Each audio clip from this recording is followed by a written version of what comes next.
Drinking buddies. Happy dry January to all of you if you're doing that. And let's do a little bottle haul. I'm your drinking buddy.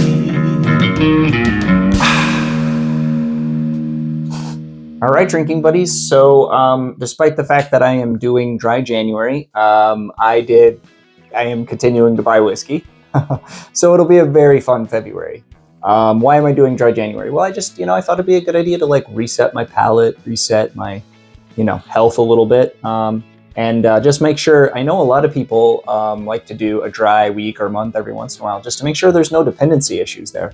And I can honestly say I'm 10 days in and there's no dependency issues there. So pretty cool. But hopefully by the end of the month, I will, feel a little bit healthier. And, sometime in February, I'll pick it back up again and get some more reviews and whatnot for you guys. I do have several things posted. So if you see me, obviously I'm going to post videos over the next couple of weeks. And so if you see something posted, I didn't fall off the dry January wagon. I recorded it in advance. All right. So let's start with Nana's Kitchen. So first, I asked him if he could grab me one of these Jim Beam Winter Reserves because my buddy Ryan gave me a sample and I really liked it. So we gotta have one of those on the bar, especially since I don't have a ton of really good low proof stuff. And this 86 proof, pretty cheap bottle from Jim Beam. It was under $25. I think it was 25, something like that. Anyway, this cheap bottle from Jim Beam is actually a banger for the price and the proof. Also at Nana's, they did yet another Jack Daniel's single barrel proof rye pick. This one is 133 proof and it's coming from Warehouse 1-04. It's bottled on 11/19/24 and its name is Puppy Eyes. Why? That's kind of a weird name for a whiskey. Well, Puppy Eyes because they actually went to pick one Jack Daniel's single barrel proof rye, but they liked two so much they bought two. So the first one was Nana's first rye, and then the second one was Puppy Eyes because he felt like that one, it just kept looking up at him like a puppy, and he knew he had to take it home with him. And then also, they're just killing it with picks lately. They also did a Old Forester single barrel strength, and it is called 2008, and it is 129.7 proof. Cannot wait to open that guy. Nana's Kitchen is a great spot for Mexican food, for picking up bottles like these. It's a great spot for tequila, wine, whatever you're into. Definitely check out Nana's Kitchen if you're in Arizona. It's worth a visit too. If you come down here for, to watch whoever your team is slaughter my Wildcats, you're down here for that, or, you're down here for work or something, definitely check out Nana's Kitchen. All right, so next up, let's do online purchases. My buddy Nick set me up with this Middle West double cask collection.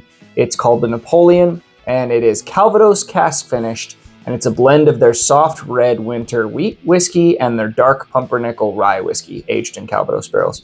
It's 5 years old. It's cask strength at 123.8 proof, and I'm really excited for this one. I like what Middle West does, especially when it's finished. I haven't had too much of cask strength, so really excited for this one. This one was a little bit pricey, but I'm really looking forward to that one. Also online from the barrelshop.com. Can recommend them because they had some pretty good stuff, and they had some stuff on there that I find some people say is difficult to come by. So you might check out barrelshop.com, and I can vouch for that being a real site. Barrelshop, SHOPPE. I wanted to buy this New Riff Winter Whiskey, which is Kentucky Straight Bourbon Whiskey made with malted oat and chocolate malt. It's bottled and bond.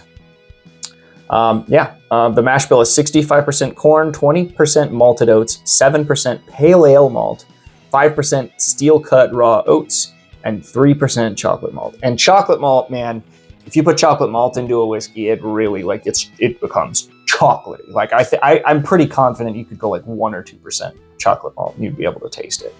I wanted to buy this, but they have a deal where if you buy 6 bottles, you get a discount. So I got with a buddy and another buddy, and we bought some other stuff. And while I was on there, I couldn't pass up this wild whiskey. Now, this is the wildest whiskey I have ever purchased. So this is Old Puerto from San Francisco. This is Christmas whiskey, aged 12 years. So this is Christmas spirit whiskey. It's 100 proof. I don't know if you've ever heard of the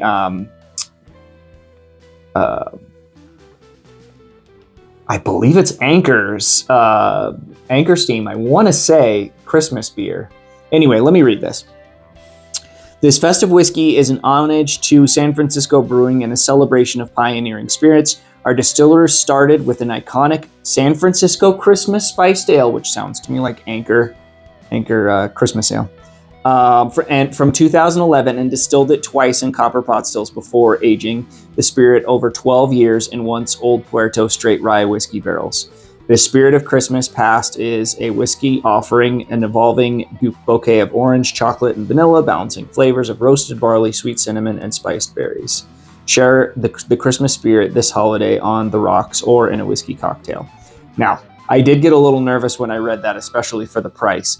Share it in a cocktail or on the ice.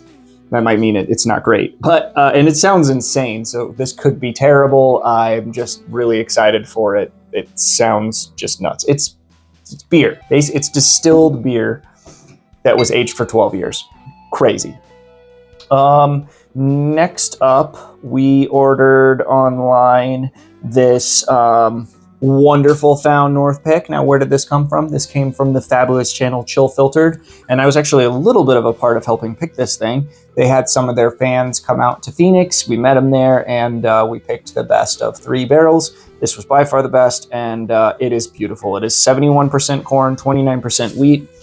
Let's see. It's 21-year-old corn, 20-year-old corn, 15-year-old corn, and 8-year-old wheat. And then they aged this in a charred new oak barrel that they used a French oak barrel as fuel. So what do I mean by that? They burned a French oak barrel in order to char the new American oak, which I think is a really cool process. I bet you when they were thinking it up, they were seriously curious if it would even make a difference. And yeah, it does. It's pretty cool. You can taste a little bit of French oak on there, but it's not too much. It's actually pretty similar, I would say, in quality and flavor profile to North Batch 10. And it is 58.6 proof. Next up, a buddy of mine was driving through California, and they had this True Blue from Balcones cask strength single barrel. It's tequila finish. They had this on clearance, and it's 57.1% alcohol, and it's a pick, and it was on clearance for $50. And I couldn't pass that up. I'm a big fan of what Balcones does, especially their single malts and their blue corn whiskeys. So I cannot wait to try that one. We have 1, 2, 3, 4, 5. We have 6 just bonkers wild whiskeys sitting up here on the bar. And there is no tater bottles. There's no Buffalo Trace stuff up here. So hopefully you guys are still watching because of that. We do have 1 tater bottle at the end here, but it is not Buffalo Trace. I did a trade for this, and I think at this point I might just have to Pokemon these bottles and try to catch them all and get 1 of each barrel, because it is so good, and I'm just loving last year's releases. 2024 releases of Jack Daniel's Coy Hill were amazing, and I got a new proof. This one is 129.7. Cannot wait to open this. Cannot wait to open all of these. It won't be happening till February, but in February we are going to have some fun. Anyway, drinking buddies, thank you so much for watching. Drop a comment down below if you're doing dry January. Drop a comment down below if you think that's stupid. Do whatever you feel like is necessary. Just make sure you hit like before you go, and subscribe if you're not a subscriber. Cheers. I'll see you on the next one. I'm your drinking buddy.